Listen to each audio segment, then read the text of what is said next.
Hello, I'm WM Siegel, and I want to talk about financial honesty and how our being dishonest with one another is, well, one reason why we find ourselves in the situation we're in culturally, I think. Um, it starts a little bit with maybe people my age, 40s, you go to college, and then you move, right? And I remember whoever's, where's the first apartment? What, how many roommates do you have? And everybody's fine. You're in your 20s and you're just making ends meet and stuff like that. But then slowly, people start dropping off from that kind of normal rate of life. They're making the same money as you, maybe less. But now they have a condo, they have a car. How do you have a car? um, and it's never said, but there's money behind those people, always. Um, no one who's 25 can just buy a car while paying rent living in a city. It's just not a reality. Not in 2002, 2003. Um, Not a reality for 90% of the world. Um, and of course, that person isn't going to say, well, yeah, my dad pays my rent. But so you go through it, you say, okay, well, they're doing something that I'm not doing, you know? And they get real comfortable making you feel like they've done something that you're not doing. Pride, completely misplaced. They've done nothing for themselves. Their parents have been holding them the whole time, you know? Um, and then they become beholden to them, right? Um, so then all of a sudden these people are buying houses, right? Now some of them, yeah, you're a smart guy. I know what you do for work. You're loaded, and you're nice. You're cool. You buy drinks when we went out, as opposed to a lot of prep school kids go out for drinks. Oh, never have cash. I bought many a prep school kid drinks. I never had one buy me one. Um, yeah, great people. Um, so you got a lot of people out there that are feeling bad about themselves because they don't have things they think that they should have. Because a lot of people that have those things are giving them the impression that they've earned them, and they have not. I know very few people um, my age in my family and my world who bought a house on their own. I don't know a single one, not one. I know people that work for all sorts of places.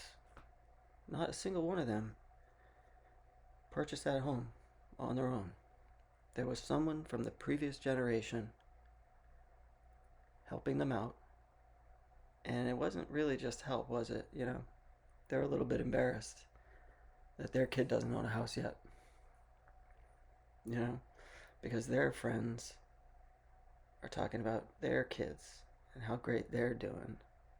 Um, I've worked with people generation above me, and I hear them talk about their kids, and I hear them talk about how much money they're making, and I know they don't make that much money, but I know that that's what their kids are telling them because they're embarrassed and they're ashamed, you know. This whole baby boomer generation is they're awful, but they're also being lied to by their own children, a lot. Um, I heard a guy once say his son just got a $60,000 raise. Nope, not on this planet. I know what he does. He got a raise from where he was up to $60,000. That's the truth, and I know it for a fact. But that's not what his father heard. He couldn't hear that. He couldn't fathom his son making less than 100,000. You'd be astounded how many baby boomers assume every single person 40 and under makes at least $100,000 a year. They are completely delusional. And it's because they're embarrassed of their shitty kids who didn't make enough money to buy houses. So they buy them a house. And then that shitty kid turns to their peer and says, I bought a house. Why don't you have a house? Well, it's all coming crumbling down. Because when that boomer dies and you're still drinking, doing drugs, you're going to miss some payments. You know, that emergency credit card you have that buys 100% of your groceries every week and you're 35. Man, it's all because your parents are embarrassed of you. Because you can't stand on your own 2 feet. And it's their fault because they buy you a car in high school. Nobody needs a car in high school. It's not a teenager on this freaking planet that needs a car in high school. I'm sorry. Um, it's insane. Um, and now we're seeing these people in charge, right? The U.S. president, perfect example of that shitty dad that needs to make sure his kids are doing okay so that he looks good. You know, Johnny Jr. He went to Hill School with an acquaintance of mine. Um, he told him they got into the outdoors because it was the only place his dad would never go. That's true. That's 100% God's honest truth. Um, so you have a person whose son was afraid of him is now your president. And that kid who could never just stand up to his father and say, get out of here. I like this. Go to a McDonald's commercial, you chump. I couldn't do that. Stop paying your rent. Loser. So we're watching your family dynamic play out on the world stage. We're watching a lot of family dynamics play out on the world stage. A lot of bad American dads spoiling ungrateful, rotten kids. You know, and those kids have to appease you. They got to agree with you, or you cut the tap, and they start to believe the nonsense. You know, that's how you end up with young conservatives. It's not an organic thing. It's not. It's that loser kid when all the kids went off who was still hanging out with the dads and would laugh at the dad jokes. And the dads welcomed him because they were like, oh, we feel cool. There's a young kid talking to us. That young kid, you know, was on the fringe for a reason. There's something going on there. He's not relating to his peers appropriately. If a young kid is really good friends with older men, that kid's broken. And those older men are intellectual predators. They're going to take over that kid's brain, rot it, give that kid a job, pay him. And then everything they say is true. It has to be. You make $100,000. You live in a house. See, I told you, just do it like me. It doesn't work. And these people, a little younger than me, they're coming apart at the seams. They are absolutely blitzed on drugs. And they don't tell you about it. They all are, you know, all of them. It's not. Uh, so, I think you need to be honest about your money, even if you feel like you're being humbled by it. I am broke. I am 100% penniless. Um, I'm in a bad place, you know, but it is what it is. And I'm never gonna lie to anyone and say that if you work hard, it'll be fine. It won't, you know. I've worked hard. I've been taken advantage of. Um, but I'm honest about what I have and what I don't have. You know, if you have money, give more money away. You know, if you don't have money, you know, be brave. But we're not helping anyone by leaving people with the impression that we got something a way that we didn't. Um, you're making people feel bad about themselves. I feel bad about myself a lot in life in my 20s, looking at other people seemingly succeed at all this stuff, and I worked with them. I worked in financial services for 11 years for a big company in Boston. Huge, and I never made more than I think $42,000 a year when I left. I was like a business analyst. Um, that's that's the harsh reality for most people, man. Great. So it was like 2011 when I left, maybe. So this was, we gotta add some time to inflation and things, but that was not a lot of money. I wasn't making anything, man. I was living in a studio apartment in an attic, Somerville, Massachusetts, in a crappy neighborhood. Didn't have a car, couldn't afford one. Back didn't even have cable. I used to steal Wi-Fi from the public library across the street. And I worked at John Hancock. You know, sponsor of the Boston Marathon. They got their name at Fenway Park, and I wasn't making anything. And they sucked everything out of me that they could. You know, every boss I had there was dumber than me.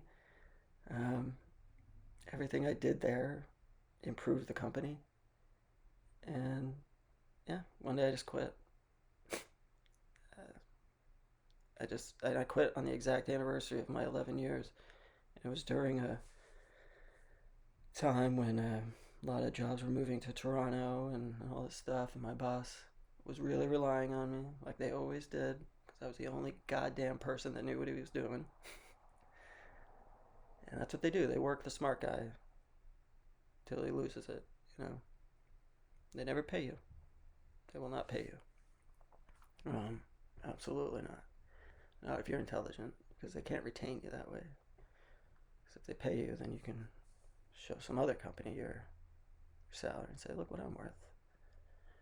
No, that was a rotten company to the core, and that was all about lies too.